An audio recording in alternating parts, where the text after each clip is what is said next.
আমরা এই মাত্র কিছুদিন আগে 5ই আগস্ট জুলাই আগস্টের মধ্যে ছাত্র জনতা আন্দোলনের মাধ্যমে আমরা নতুন করে আমরা স্বৈরাচারকে তাড়িয়ে একটা নতুন একটা আস্বাদ পেয়েছি। অনেকে বলে দ্বিতীয় স্বাধীনতা।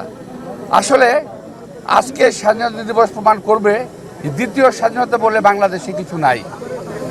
যারা বলে তারা আজকে স্বাধীনতা দিবসকে একটু খাটো করতে চায়, অর্থাৎ 71-এর স্বাধীনতা তাদের কোনো ভূমিকা ছিল না, সুতরাং এই দিনটাকে তারা খাটো করতে চায়।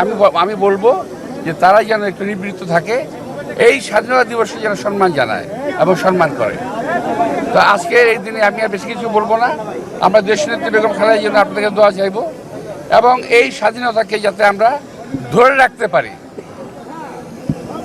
আমাদের পরবর্তী প্রজন্ম যাতে এই স্বাধীনতা ধরে রাখতে পারে, এই জন্য আল্লাহ পরম দয়ালু আল্লাহ করুণাময় আল্লাহ তাআলার কাছে আমরা দোয়া কামনা করব।